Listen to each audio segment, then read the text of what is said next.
कहां ले जाए। मृत्यु जिसके द्वारा जिस स्थान पर जैसे निर्धारित है, काल चक्र ऐसा चलता है कि वो व्यक्ति घूम फिर के वहीं पहुंच जाता है और उसका शिकार बन जाता है। ऐसे अनेकों प्रसंग हैं। तो काल ब्याल मुखग्रास, काल किसी न किसी माध्यम से आता है, किसी न किसी बहाने से आता है। निमित्त किसी न किसी को बना लेता है कि साहब ऐसे गिर पड़े सो चले गए, ये बीमारी हो गई चले गए।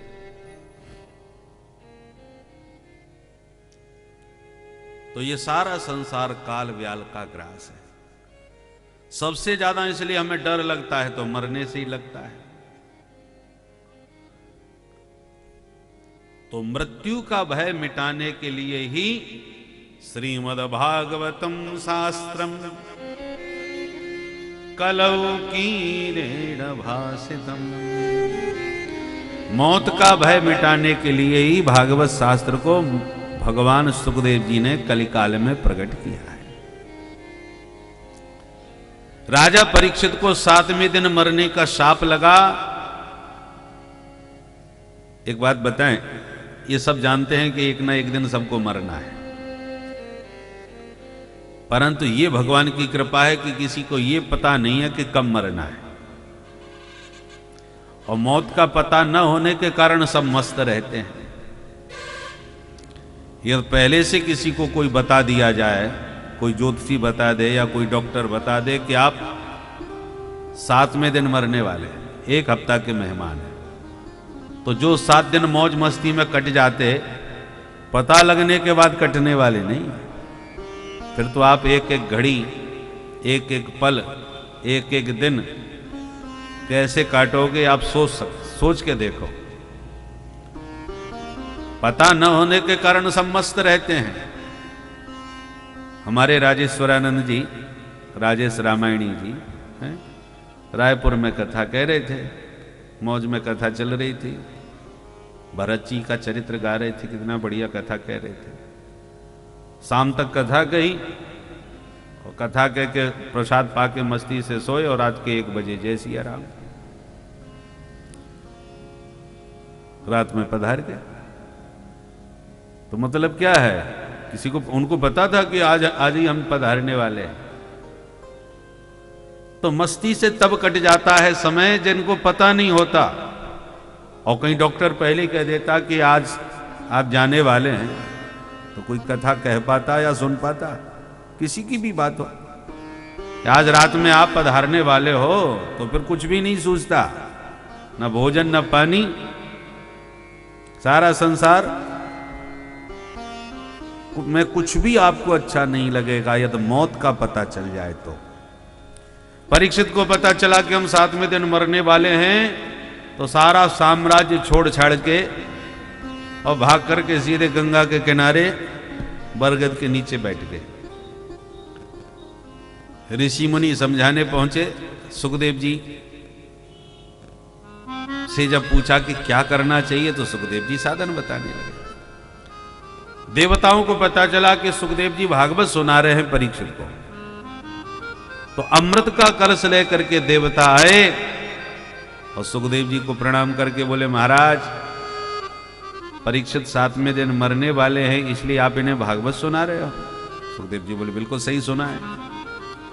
बोले, महाराज हम परीक्षित के लिए अमृत ले आए, इसे पिला दो, ये अमर हो जाएंगे, मरने का झंझट खत्म। सुखदेव जी हैरान हो गए सुनकर के कि ये देवता लोग इतने परोपकारी कब से बन गए। मरने वाले परीक्षित और अमृत लेके आ गए देवता बिन बुलाए। सुखदेव जी बोले, बहुत अच्छा किया आपने, आओ पिलाओ परीक्षित को अमृत।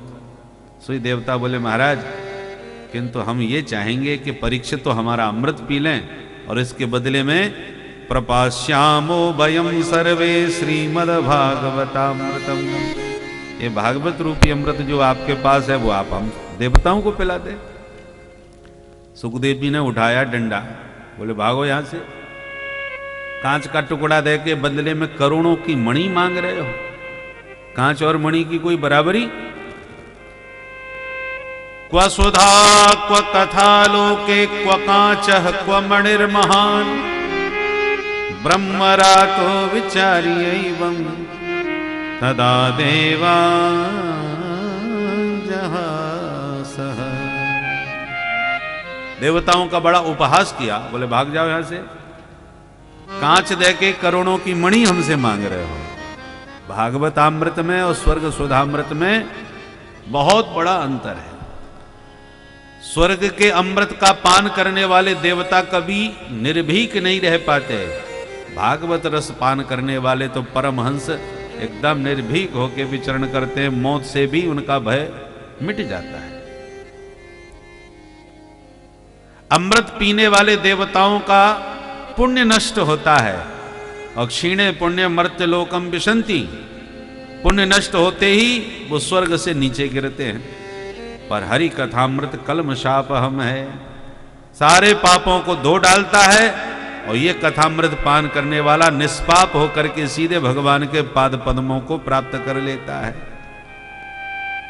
तो हरि कथामृत ऊर्ध्वगामी बनाता है, स्वर्ग सुधामृत अधोगामी बनाता है। स्वर्ग का अमृत थोड़ा सा है, इसलिए सूंघ सूंघ करके काम चलाते हैं देवता, पर हरि कथामृत अनंत है। हरि अनंत, हरि कथा अनंता, इसलिए यहां पिलाने में कोई कंजूसी नहीं है, सब चकाचक पिलाते हैं, प्रेम से पियो। भंडारे में कोई चीज कम पड़ जाए तो कहते हैं भैया हिसाब से दो, सबको मिलनी चाहिए। और जब चकाचक भरी हो भंडारे में तो फिर जबरदस्ती देते हैं, अरे साहब एक गिलास और चलेगा, क्योंकि माल चकाचक है। तो स्वर्ग सुधामृत स्वल्प है, थोड़ा सा है, इसलिए वहां कंजूसी है। पर हरि कथामृत अनंत है, इसलिए उदारता के साथ इसको वक्ता पान कराते हैं। अच्छा महाराज, जब इतना जोरदार या कथामृत है तो इसको 7 दिन में ही सुनने की परंपरा क्यों प्रारंभ हुई?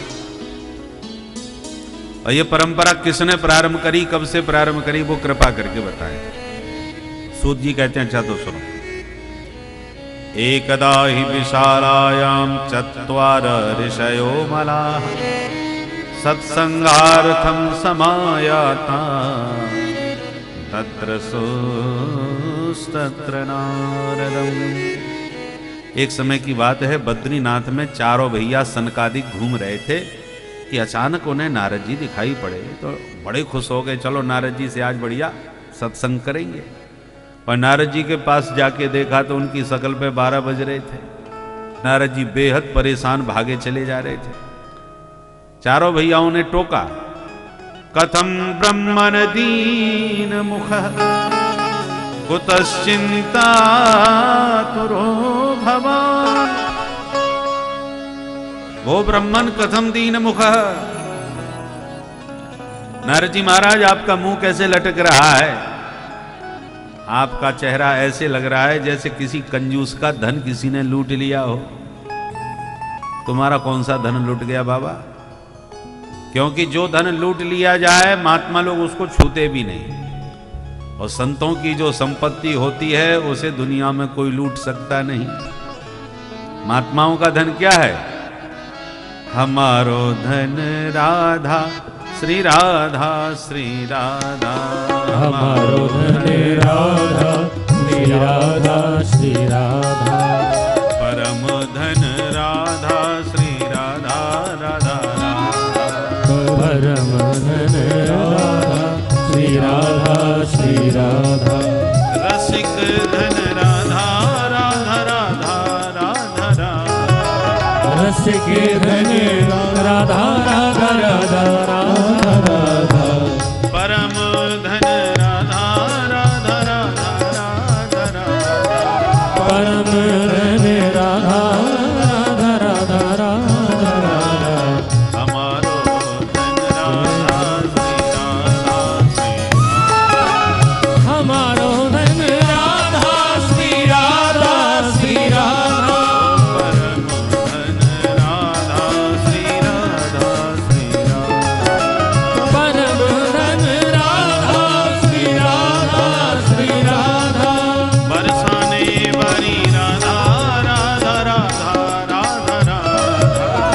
बरसाने वाली राधा राधा राधा राधा वृषभान दुलारी राधा राधा राधा राधा राधा वृषभान दुलारी राधा राधा राधा राधा राधे जय हो राधा श्री राधा श्री राधा हमारो धन राधा श्री राधा श्री राधा परम धन राधा राधा राधा राधा परम धन राधा राधा राधा राधा मोहन की प्यारी राधा राधा राधा राधा राधा मोहन की प्यारी राधा राधा राधा राधा राधा वृषभान दुलारी राधा राधा राधा राधा राधा वृषभान दुलारी राधा राधा राधा राधा जय हो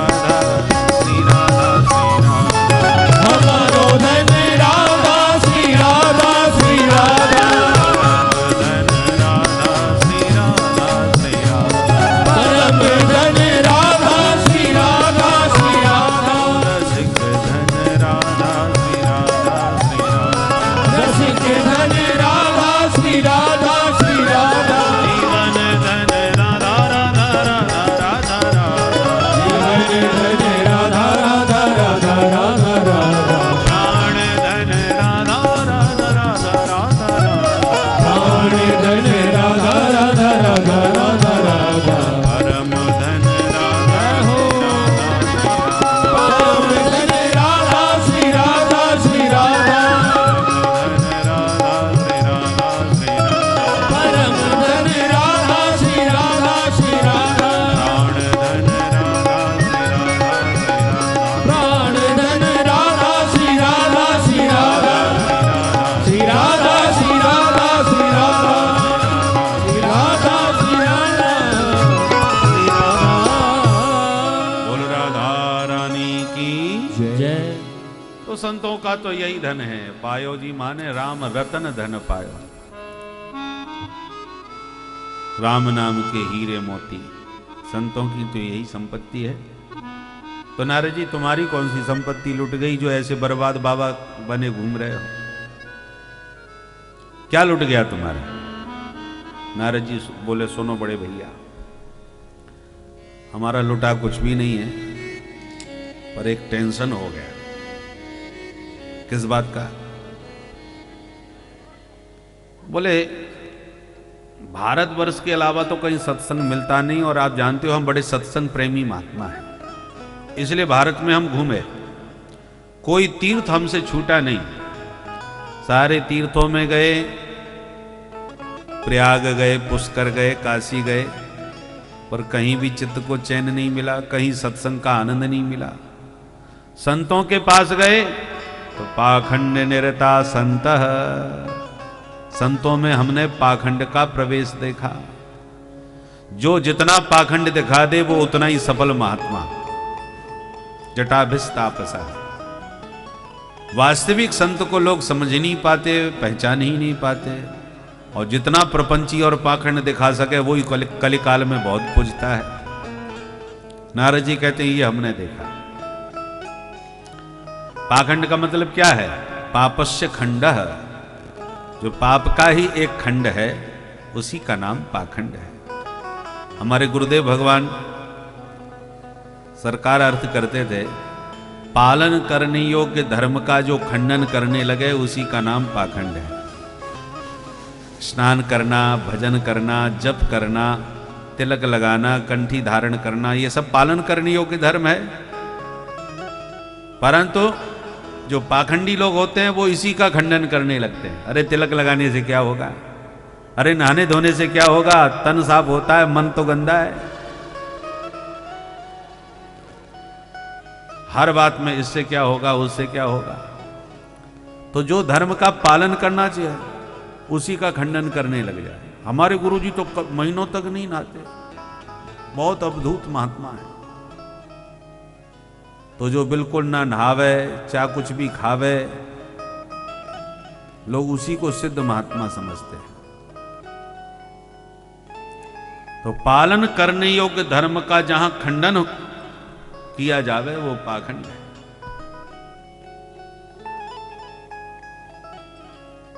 तो कलयुग में पाखंड की पूजा बहुत होती है। नारद जी बोले हम बड़े परेशान हो गए, गृहस्थों के यहां भी बहुत गड़बड़ी हो गई, संबंध नहीं होते, बच्चों के विवाह के सौदे होते हैं जिसमें जहां जितना पट जाए। इसलिए दाम्पत्य जीवन सबका कलह से भरा हुआ, शादी होने की देर नहीं कि संग्राम चालू हो जाता है। जब दाम्पत्य जीवन में ही एक रूपता नहीं है तो अन्य संबंधों की तो बात ही क्या करें। नारद जी कहते हैं कि मैं बड़ा परेशान हो गया, न गृहस्थों के यहां न विरक्तों के यहां जब कहीं शांति नहीं मिली तो हमने सोचा चलो वृंदावन चलें। पर वृंदावन में जब गया तो एक विचित्र आश्चर्य देखा कि एक देवी जी बैठी बैठी रो रही हैं और दो बुढ़े उसके सामने लेटे हैं। हमने उससे कहा देवी जी आपके रोने का कारण क्या है, क्या कष्ट है, आप अपना परिचय दोगी? तब उस देवी ने कहा अहम भक्ति रीति ख्याता इमौ में तनयौ मतौ ज्ञान वैराग्य ना मानव काले योगेन जर्जरौ। मेरा नाम है भक्ति देवी और दोनों बुढ़े मेरे बच्चे हैं, इनका नाम है ज्ञान और वैराग्य। नारद जी आंखें फाड़ के देखने लगे, 20 वर्ष की मैया और 90 साल के बेटा कैसे है? तुम्हारे बच्चे बुढ़े क्यों हो गए? बोले महाराज इसलिए तो रो रही हूं, मैं दक्षिण में पैदा भई, कर्नाटक में बड़ी भई, महाराष्ट्र में मेरा लालन पालन हुआ, पर कई पाखंडियों के प्रदेशों में परेशान होकर के भगी, और जैसी वृंदावन में आई तो एकदम नई नवेली बन गई मैं तो। पर इस भूमि में आते मेरे दोनों बच्चे बुढ़े हो गए। अब बच्चों का ये बुढ़ापा देखा नहीं जाता, इसलिए बड़ा दुख हो रहा है। मेरे बच्चे ठीक नहीं हुए तो इदम स्थानम परित्यज्य विदेशम गम्यते मया, वृंदावन को छोड़ के कहीं परदेश भाग जाऊंगी। नारद जी एक क्षण में सारी बात समझ गए। उत्पन्ना द्रविणे, द्रविण देश में भक्ति पैदा हुई। द्रविण माने दक्षिण भारत, दक्षिण भारत भक्ति की जन्मभूमि है। आज भी आप दक्षिण में जाके देखिए कितने बड़े बड़े भव्य देवालय देखने को मिलते हैं। जो भक्ति भाव दक्षिण में आज भी है उतना उत्तर भारत में नहीं है। विशाल मंदिर और कैसी है जबरदस्त उनकी सेवा ठाकुर जी की, हजारों की भीड़, पूजा सेवा का भाव दक्षिण में आज भी बड़ा दिव्य है। उत्तर में तो बहुत मिलावट हो गई क्योंकि मुगलों का प्रभाव यहां ज्यादा रहा। दक्षिण में उतना नहीं मुगल सफल हो पाए जितना कि उत्तर में बहुत मिलावट हुई। इसलिए सनातन धर्म का विशुद्ध स्वरूप काफी हद तक वहां सुरक्षित है। ठाकुर जी की दिव्यता भव्यता भी देखने लायक है।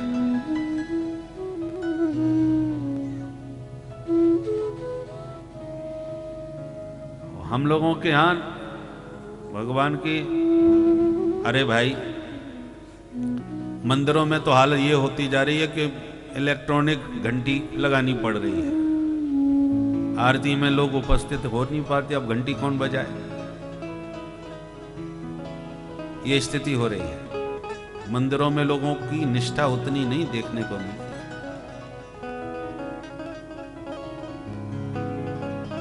गंगा किनारे गंगादास, जमुना किनारे जमुनादास, जब जहां जैसा मौका मिला तहां तैसे बन गए।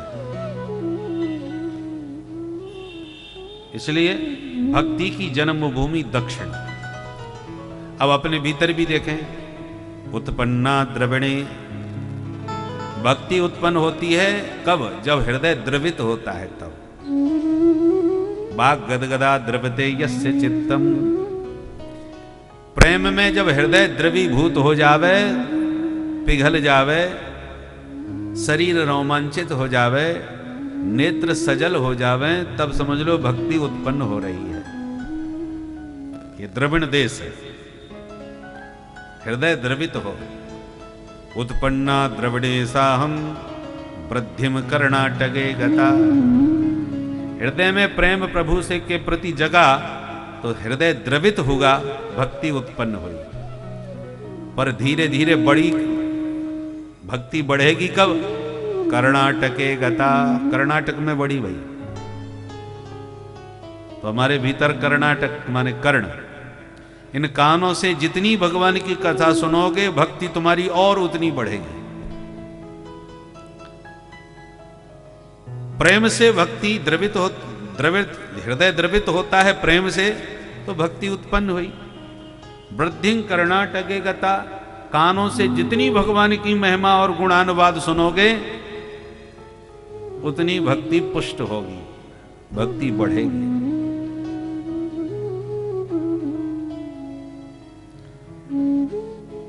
तो भक्ति मां अपना परिचय दे रही है।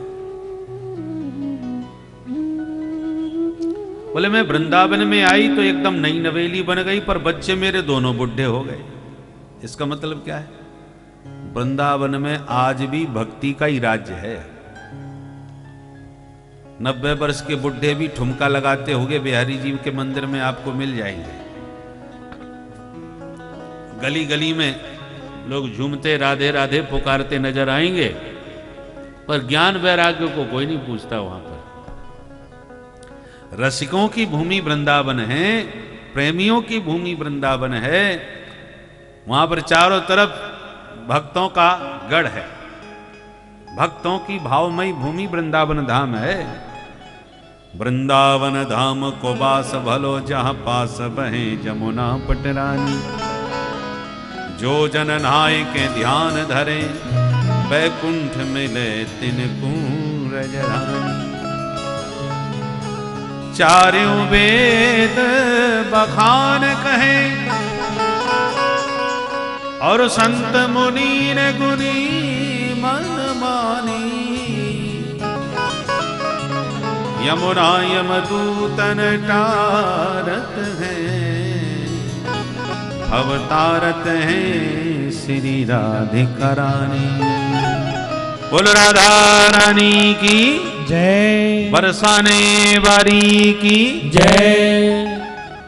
वृंदावन में तो राधा रानी का राज्य है।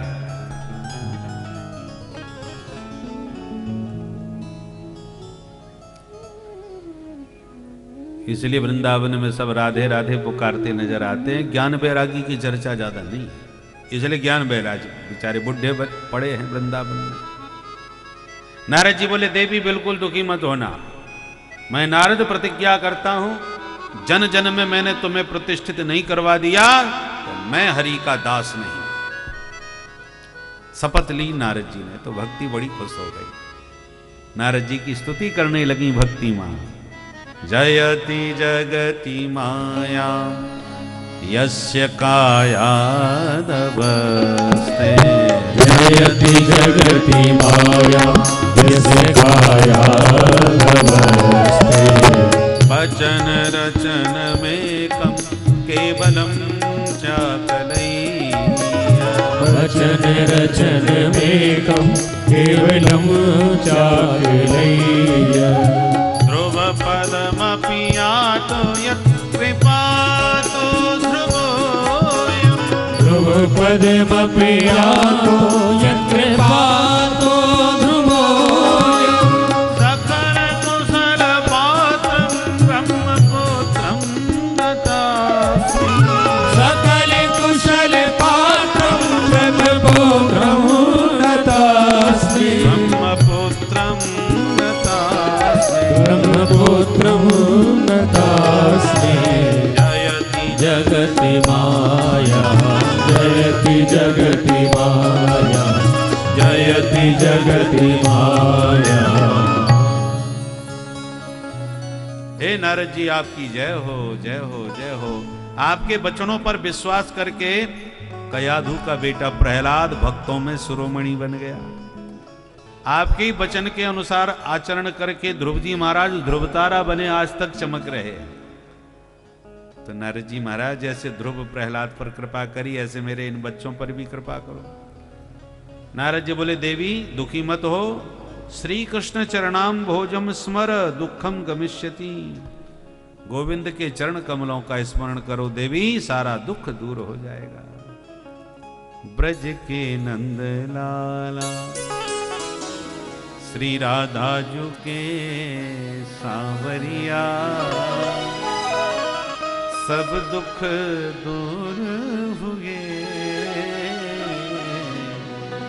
जब तेरा नाम लिया। ब्रज के नंद लाला सभी गाइए। श्री राधा जू के सांवरिया, सब दुख दूर हुए जब तेरा नाम लिया। मीरा पुकारे तुम्हें गिरधर गोपाला, मीरा पुकारे तुम्हें गिरधर गोपाला, बन गया अमृतमय विष का भरा प्याला, बन गया अमृतमय विष का भरा प्याला, विष का भरा प्याला, कौन मिटाए उसे जिसे तूने राख लिया, सब दुख दूर हुए जब तेरा नाम लिया। ब्रज के नंद लाला श्री राधा जू के सांवरिया, ताली बजाते हुए प्रेम से गाइए। सब दुख दूर हुए जब तेरा नाम लिया। हरि बोल।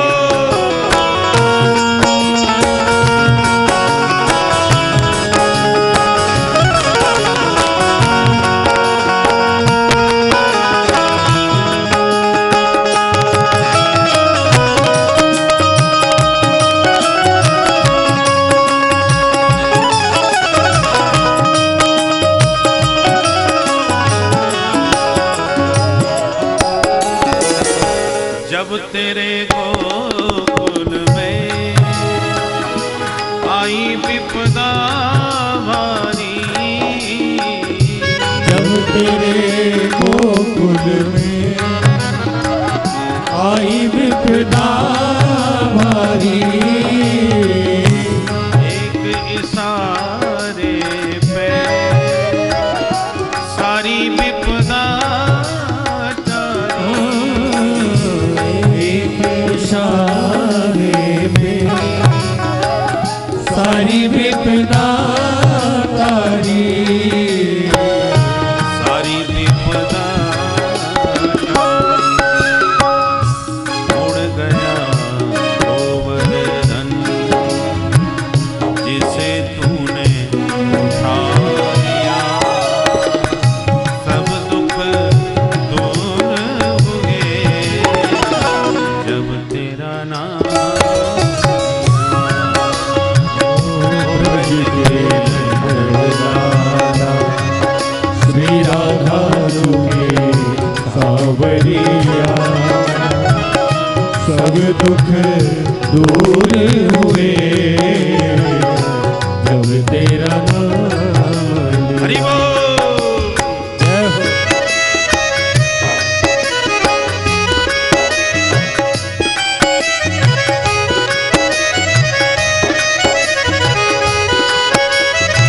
वृंदावन बिहारी लाल जय हो।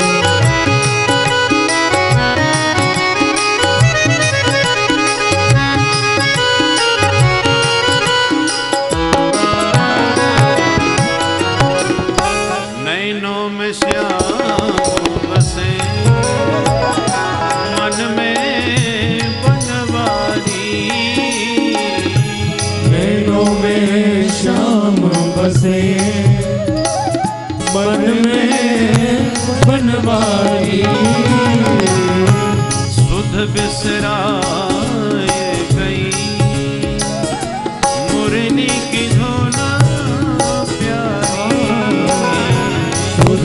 बिसराए गई, मुरली की धुन प्यारी, बंसी की धुन मेरे मन मंदिर में, रास रचाओ रसिया, सब दुख दूर होंगे जब तेरा नाम लिया। ब्रज के श्री राधा के सांवरिया, सब दुख दूर हुए जब तेरा नाम लिया।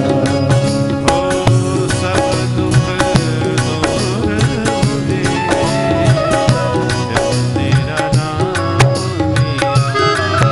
ओ सब दुख दूर हुए जब तेरा नाम लिया। तो भगवान का नाम समस्त दुखों का निवारण करने वाला है। इसलिए देवी गोविंद के नाम का आश्रय लो। और इतना कह के नारद जी ज्ञान वैराग्य को जगाने के लिए खूब कान में जाकर के चिल्लाए, ज्ञानम प्रबुद्धताम, रे वैराग्य प्रबुद्धताम, ज्ञान खड़े हो जाओ, वैराग्य भैया जागो। कोई फायदा नहीं हुआ। नारद जी समझ गए स्थिति गंभीर है, तो वेद वेदांत की औषधि पिलाई, चारों वेद सुनाए, सब उपनिषदें सुनाई, बार बार गीता का पाठ सुनाया।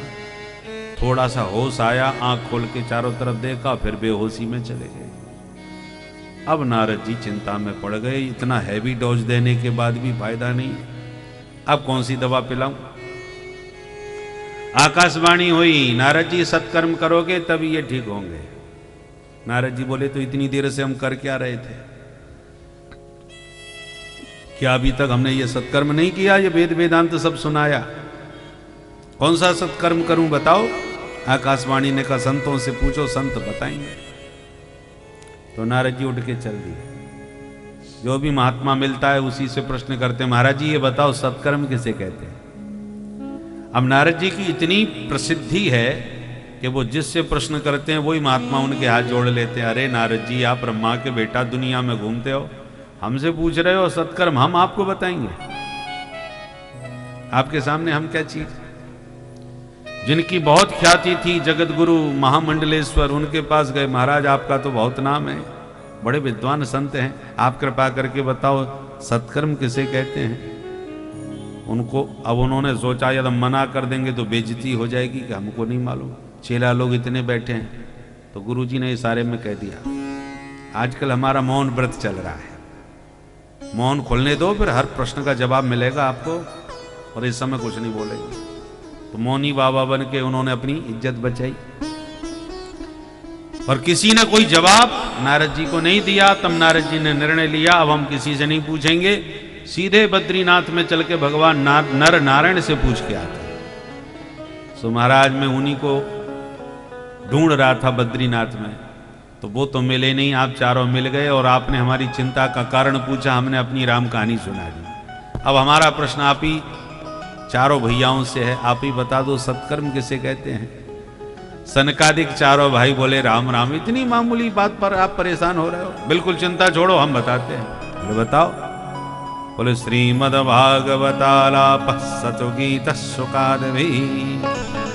वो सत्कर्म कोई और नहीं, श्रीमद् भागवत महापुराण है, जिसका श्रवण करते ही ज्ञान वैराग्य स्वस्थ और मस्त होके मैया के साथ ताता थैया करके नाचेंगे। नारद जी बोले, आपकी बात में हमें तो कुछ दम नजर नहीं आई। क्यों? बोले भागवत में वेदों के मंत्रों की ही व्याख्या है, हम उन्हें चारों वेद सुनाए बैठे हैं, जब वेदों से ही उनको कुछ नहीं हुआ तो फिर भागवत से क्या हो जाएगा? सनकादिक समाधान देते हुए बोले, महात्मा एक बात बताओ, आम का रस चूसने के बाद कोई कहे कि जब इस फल में इतना रस है तो इसके वृक्ष में कितना रस होगा? और फल फेंक करके डायरेक्ट वृक्ष चबाने चला जाए तो उसको रस मिलेगा क्या? कदापि नहीं। रस तो फल में ही होता है, वृक्ष से वो फल वाला रस नहीं मिल सकता, जबकि वृक्ष से ही फल में रस आया है। पर हम और आप तो फल से ही रस प्राप्त कर सकते हैं, वृक्ष से तो नहीं। दूध से घी निकाला जाता है, पर अखंड दीपक जल रहा है और घी खत्म हो गया। किसी ने कहा घी खत्म हो गया, अब दीपक न बुझ जाए, क्या करें? तो दूध, किसी ने कहा चलो दूध डाल दो, क्योंकि दूध तो घी का भी बाप है, घी से ही तो पैदा हुआ है, तो दूध से ही तो पैदा हुआ है घी, दूध से निकाला जाता है घी। बोलो राधे राधे। राधे राधे। तो बोलो, दूध से भला दीपक जल सकता है? नहीं। भंडारे में घी खत्म हो जाए, अब पूड़ियां काहे से बने? बोले दूध में निकाल लो, नहीं निकलेंगे। घी से ही पूड़ी बनेंगी, दूध से नहीं। ऐसी वेद है दूध तो भागवत है उसका निकला हुआ घी, वेद है वृक्ष तो भागवत है उसका निकला हुआ फल, वेद है गन्ना का रस तो भागवत है उसी की बनी हुई शक्कर। ऐसे 50 दृष्टांत दे के समझाया तो नारद जी का संशय भ्रम मिट गया और बोले भैया अब मैं समझ गया। आप जैसे सिद्ध संतों का सत्संग सुने बिना शास्त्र समझ में आ ही नहीं सकते। शास्त्र तो समुद्र है, समुद्र में पानी तो बहुत होता है पर देखने में ही प्यारा है, पानी तो पूरा खारा है। पानी कितना भी भरा हो समुद्र में, आप पी के प्यास थोड़ी बुझा सकते हो, क्योंकि सारा पानी खारा। पर उसी पानी को जब मेघ बादल भर के आते हैं, आकाश में उमड़ घुमड़ के जगह जगह रिमझिम करके बरसाते हैं, तो वही पानी फिर बड़ा स्वादिष्ट और मधुर हो जाता है। बरसात का पानी बड़ा मीठा होता है, पर लाते सब सागर से हैं। उसी प्रकार शास्त्र तो हैं सागर के समान, परंतु बहुत से लोग पढ़ करके भी अपनी बुद्धि खराब कर लेते हैं। परंतु विद्वान आचार्य इन्हीं शास्त्रों को पढ़ के चिंतन करके मंथन करके जब प्रवचनों के द्वारा समझाते हैं तो लोगों को तुरंत हृदय में बात बैठ जाती है, समझ में आ जाती है। पढ़ने से तो बुद्धि भ्रम में पड़ सकती है, पर प्रवचन सुनने से हमारे भ्रम संशय सब मिट जाते हैं। परंतु जिस प्रवचन से संशय भ्रम मिट जाए, ऐसे शास्त्रीय प्रवचन और सत्संग भी बड़ा दुर्लभ है, बिना भाग्य के प्राप्त नहीं होता। भाग्योदयेन बहुजन्म समर्जितेन सत्संगमं च लभते पुरुषो यदा वै अज्ञान हेतकृत मोह मदान्धकार नाशं विधाय हि तदोदयते विवेकः। इसी का अनुवाद गोस्वामी जी की है। बिनु सत्संग विवेक न होए, बिनु सत्संग विवेक न होए, बिनु सत्संग विवेक न होए, बिनु सत्संग विवेक न होए, राम कृपा बिना सुलभ न सोई, राम कृपा सुलभ न सोई, राम कृपा बिना सुलभ न सोई, राम कृपा सुलभ न सोई।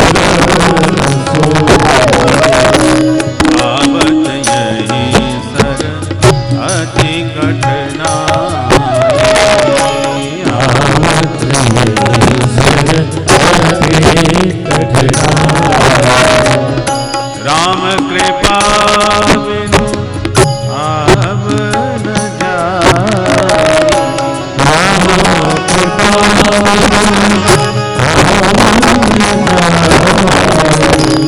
आवत यही सर अति कठिनाई,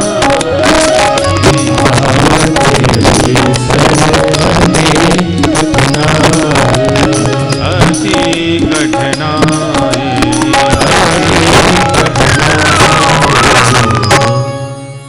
सत्संग की सरिता में सराबोर होने का सौभाग्य सभी को नहीं मिलता। जिनके सुकृत प्रबल होते हैं पुण्य, जो उन पुण्यात्माओं को ही कथा रस पान करने की उत्कंठा उत्पन्न होती है। नहीं तो टेलीफोन करके भी बुलाते जाओ, साहब हमारे यहाँ भागवत हो रही है, आओ एक दिन सुन जाओ। जवाब मिलता है कि तुम्हें भागवत की पड़ी है, हमें मरने की भी फुर्सत नहीं, आप ही अपना कल्याण कर लो महाराज। श्रद्धा ही नहीं उत्पन्न होगी, आने की इच्छा ही उत्पन्न नहीं होगी। राम जी अपने कृपा अनुग्रह से जिनको खींचते हैं वे ही सत्संग में डुबकी लगा पाते हैं।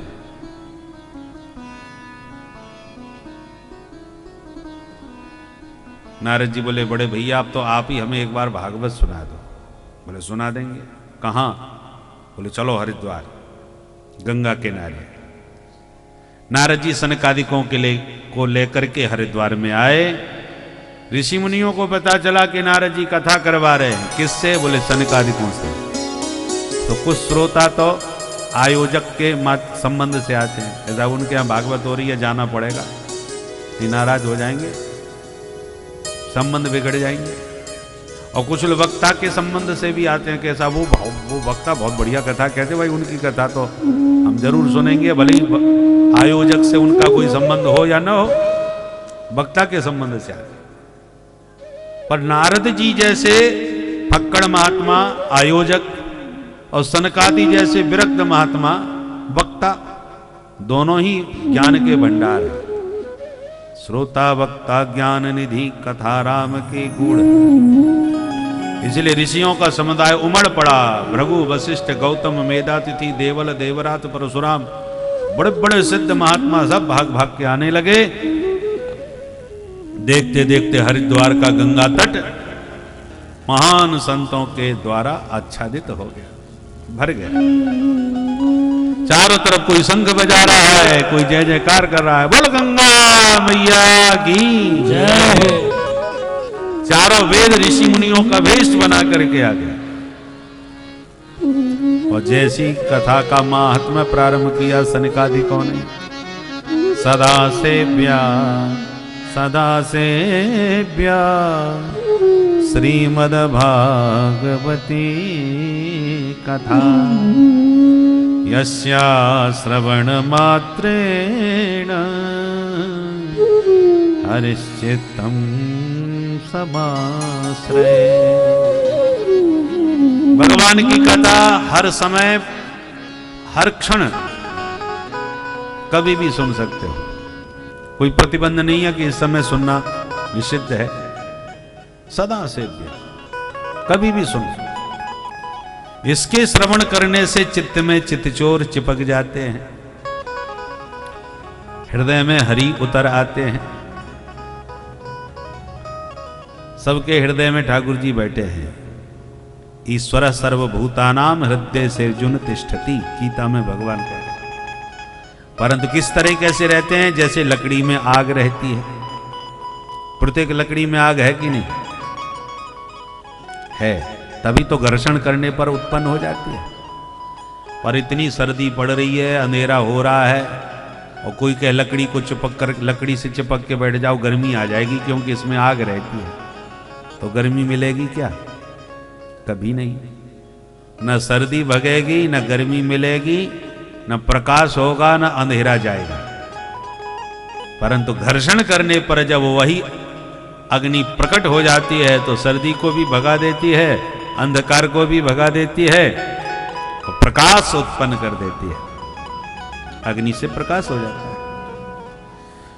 उसी प्रकार ईश्वर तो सबके हृदय में बैठे हैं, परंतु ये भगवान के जो पावन चरित्र हैं, यस्या श्रवण मात्रेण हरिश्चित्तम समाश्रयेत, तो ठाकुर जी हृदय में प्रकट होने लगते हैं, जिससे जीव का शोक संताप सब मिटने लगता है। इसलिए श्रवण की बड़ी महिमा। भागवत का महात्मा सुना ही रहे थे, कितने में चमत्कार हो गया। क्या चमत्कार हो गया? भक्ति सुतौ तौ तरुणौ गृहीत्वा प्रेमई करूपा सहसा विरासी। भक्ति सुतौ तौ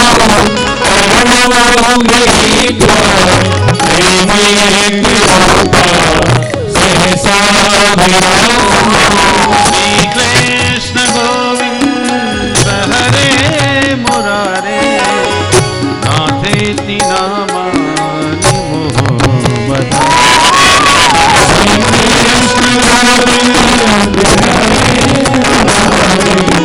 हरे मुरारे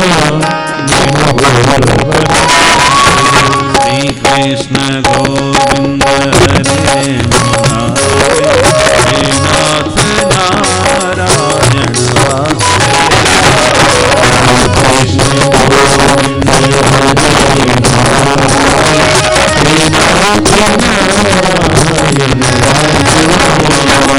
श्री कृष्ण गोविंद हरे मुरारे हे नाथ नारायण वासुदेव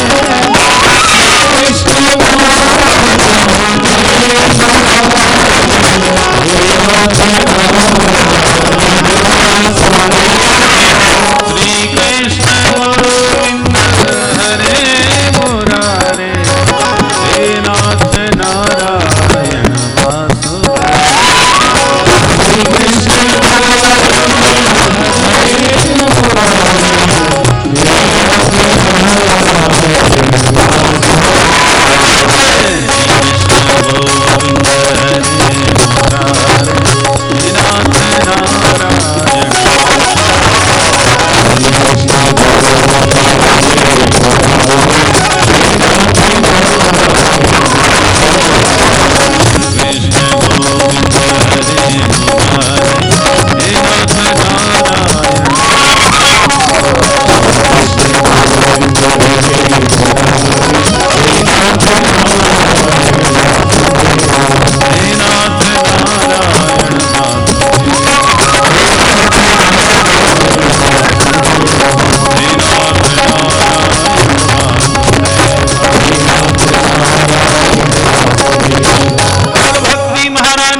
भक्ति मैया ज्ञान वैराग्य के साथ प्रकट होकर ताता थैया नाचने लगी। सब लोग हैरान हो गए, ये कहां से आ गई। सनकादिक बोले जहां भागवत की मधुर कथा होती है उसी को सुन के भक्ति ज्ञान वैराग्य अपने आप प्रकट हो जाते हैं। भक्ति ने कहा ये तो बताओ महाराज मैं कहां बैठूं। सनकादिक बोले इन सभी वैष्णवों के हृदय में जाकर के आप अपना स्थान बना लीजिए, क्योंकि जिसके हृदय में भक्ति आ जाती है भगवान बिन बुलाए दौड़े उसके हृदय में अपने आप ही प्रकट हो जाते हैं। नारद जी बोले महाराज ये तो प्रत्यक्ष मैंने देख लिया, भागवत के सुनने से ज्ञान वैराग्य भक्ति तीनों पुष्ट हो जाते हैं। एक बात और बता दो, भागवत के सुनने से कैसे कैसे पापी तर सकते हैं, कैसे कैसे पापियों का कल्याण हो सकता है, कौन कौन से पाप कटते हैं। सनकादिक बोले ये प्रश्न ही खत्म कर दो महात्मा, हम तो कहते हैं ये मानवा पाप कृतस्तु सर्वदा। जिस मानव ने जीवन भर पाप ही पाप किए हों, दूसरा कोई काम ही ना किया हो, पर सप्ताह यज्ञेन कलौ पुनन्ति ते, ऐसे पापी भी कलिकाल में भागवत कथा सुधारस पान करके परम पवित्र हो जाते हैं। बोले आज तक कोई हुआ है? बिल्कुल हुआ है, तो दीजिए कोई सबूत। तो बोले हम तुम्हें एक सत्य इतिहास की कथा सुनाते हैं। तुंगभद्रा नदी के किनारे एक पंडित जी रहते थे, पंडित आत्मदेव शास्त्री। बहुत बड़ा विद्वान ब्राह्मण था, पर उनकी पंडितानी बहुत खतरनाक थी। उनका नाम था श्रीमती धुंधली देवी। 24 घंटे लड़ाई झगड़ा, उसको लड़ाई झगड़े में ही मजा आता था। परंतु दुर्भाग्य से कोई संतान नहीं। संतान के न होने से पंडित जी तो एक दिन इतने दुखी हो गए कि मरने के लिए जंगल में भाग गए और जंगल में जाकर रोना चालू कर दिया। इतने में एक सन्यासी महात्मा वहां से निकल पड़े। उन्होंने रोने की आवाज सुनी तो पंडित जी के पास आ गए। कथम रोदसी विप्रत्वम, पंडित जी आप ऐसे क्यों रो रहे हो, क्या कष्ट है हमें बताओ। पंडित जी तो महात्मा के चरणों में लिपट गए। महाराज पूछो मत, भगवान का दिया आज सब कुछ है, परंतु संतान के बिना सब बेकार है, आंगन सूना है। मेरे पास धन की कमी नहीं है, पर कोई भोगने वाला नहीं है। महात्मा हंसने लगे। जंगल में रो रहा था तो मैंने सोचा मेरे ठाकुर जी की याद में रो रहा होगा, ये बेटा के लिए रोने बैठा है। पंडित जी को समझाया, मुंचा ज्ञानम प्रजारूपम बलिष्ठा कर्मणो गति विवेकम तो समासाद्य त्यज संसार वासना। पंडित जी ये फालतू की बातें छोड़ो, बेटा बेटी से सुख मिलेगा इसकी कोई गारंटी नहीं है। राजा सगर के 60,000 बच्चे हुए थे, सब कपिल भगवान की क्रोधाग्नि में भस्म हो गए। कई पीढ़ियों ने तपस्या करी तब भगीरथ पैदा हुए, भागीरथी लेके आए, तब गंगा जी ने उनका उद्धार किया। बाप को क्या सुख दिया? इसलिए बेटा बेटी के चक्कर में न पड़ो। यदि सुख चाहते हो तो सन्यासे सर्वथा सुखम, सच्चा सुख सन्यास में है। मेरे साथ सन्यासी बन जाओ, फिर देखो जिंदगी का आनंद क्या है, मस्त हो जाओगे। महात्मा जी हाथ जोड़ के बोले, सुनो महाराज जी। ब्राह्मण ने कहा, महाराज जी आप बाबा वैरागी क्या जानो बेटे का सुख क्या होता है। अरे जब छोटे छोटे बच्चे गोद में खेलते हैं, पापा पापा करके बोलते हैं तो क्या आनंद आता है महाराज। तुम महात्मा लोग इस बात को नहीं समझ सकते, इसलिए मुझे प्रवचन न दो, बस आशीर्वाद दो कि बेटा हो जाए। बाबा जी समझ गए बेटे का भूत लगा है इसको, इसकी समझ में कुछ नहीं आएगा। सुनो पंडित जी, हम बोलना नहीं चाहते थे पर अब बोलना पड़ेगा। क्या? बोले हमने तुम्हारे माथे की रेखा पढ़ ली, गारंटी से कहते हैं 7 जन्म तक तुम्हें कोई संतान हो ही नहीं सकती।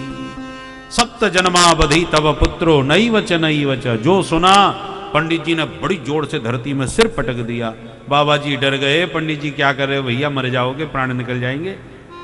पंडित जी बोले हम तो प्राण त्यागने के लिए ही आए थे महाराज, आप मिल गए तो हमने समझा संत है मेरा कष्ट दूर कर देंगे, पर आपने तो 7 गुना बढ़ा दिया। मैं तो इसी जन्म के लिए रो रहा था, आपने 7 जन्म की और सुना दी। मैं कुछ नहीं जानता महाराज जी, बेटा नहीं दिया तो ठीक नहीं होगा। बाबा जी बोले ठीक नहीं होगा का क्या मतलब? नहीं दिया तो क्या करोगे? बोले नोचेत त्यजाम्य हम प्राणा त्वदग्रे शोक मूर्छिता। आपके चरणों में दोबारा सिर पटक के प्राण त्याग दूंगा। मैं तो मर जाऊंगा पर आपको भी ब्रह्म हत्या लगेगी महाराज जी, याद रखना। अब बाबा जी की धड़कन तेज भई, हे भगवान कछु लेना न देना मगन रहना। मस्ती में जा रहे थे आप, बिना मतलब की ब्रह्म हत्या मोल ले ली हमने, हमें क्या लेना देना। राम राम करने का ये परिणाम। देखो पंडित जी, अब तुम नहीं मानते तो लो, हम तुम्हें एक फल दे रहे हैं। इदम भक्षय पत्न्या त्वं ततः पुत्रो भविष्यति। महाराज जी समझ गए ये दोबारा भी सिर पटक के मर सकता है और मुझे ब्रह्म हत्या लगेगी निश्चित, इसलिए जैसे भी बने इससे पिंड छोड़ाओ। तो फल दे के बोले जाओ अपनी पत्नी को खिलाओ, मेरा आशीर्वाद है गारंटी से बेटा होगा। इतना सुनते ही पंडित जी खुशी में नाचने लगे। संत बड़े दयालु होते हैं, मुझे विश्वास था महाराज जी जरूर आशीर्वाद देंगे। और बताओ महाराज जी और क्या क्या करना पड़ेगा? बोले कोई खास बात नहीं, एक समय भोजन किया करो, पवित्रता से रहा करो, दीनों पर दया किया करो, सत्य बोला करो तो बहुत अच्छा बेटा होगा। तेन पुत्रोति निर्मलः, बहुत सुंदर निर्मल पुत्र की प्राप्ति हो। खुशी के मारे पंडित जी तो फल लेके भागे भागे घर आए। अरे सुनती हो देखो क्या लाया हूं। पंडितानी भाग के आई, सवेरे के निकले, कोई तगड़ा माल लेके आए। क्या लाए हो जी? बोले देखो कितना सुंदर फल है, आप फटाफट खा ले। पंडितानी ने माथा ठोका, हे भगवान, गला फाड़ के तो ऐसे बुला रहे थे जैसे 9 लखा हार लाए हो। मैंने फल नहीं खाया क्या आज तक? बोले बाबरी ऐसा वैसा फल नहीं है, खाएगी तो बेटा होगा, बहुत बड़े सिद्ध महात्मा ने दिया है, पक्की कृपा होगी, निर्मल बाबा का आशीर्वाद है। बोलो राधे राधे राधे राधे। 2-4 नियम बता दिए। पंडितानी ने मन में सोचा वो तो धुंधली ठहरी, मेरे ऊपर निश्चित किसी बाबा जी से जादू टोना करवा रहे हैं, मैं तो नहीं खाने की, मना करूंगी तो ये जबरदस्ती खिलाएंगे। सो हंस के बोली ठीक है, अब आप जाओ, मैं नहाऊंगी, पूजा करूंगी, भोग लगाऊंगी, तब खाऊंगी ताकि सुंदर बच्चा हो हमारा। बोले वाले पंडित जी मान गए। ध्यान से खा लेना, भूल मत जाना। और फल दे करके पंडित जी तो कहीं पूजा पाठ कराने चले गए। पंडितानी बैठ गई, हे भगवान अब इस फल को खाऊं कि न खाऊं। इतने में पड़ोसिन आ गई। धुंधली बहन बैठी बैठी क्या सोच रही है? तो उसने पूरी कहानी अपनी पड़ोसिन को सुनाई। बहन तू बता मुझे ये फल खाना चाहिए कि नहीं? पड़ोसिन थोड़ी धार्मिक थी, बोली बहन इसमें सोचने की क्या बात है, फल ही तो है, खाने पर हो सकता है बाबा का आशीर्वाद सफल हो जाए, बेटा हो जाए, और न भी हुआ बेटा तो फल नुकसान भी तो नहीं करने वाला, उसमें बुराई क्या है खाने में। बोल बहन मुझे तो बड़ा डर लगता है इन बाबा बैरागियों से। अच्छा तू बता, यदि मैंने फल खा लिया और सचमुच संत के आशीर्वाद से बेटा हो भी गया, बहन पर मैंने तो ऐसा सुना है कि सुखदेव जी महाराज मैया के पेट में 12 साल तक रहे थे, क्या ये बात सही हो सकती है? पड़ोसिन बोली कथा में तो मैंने भी सुनी थी, तो सही ही होगी।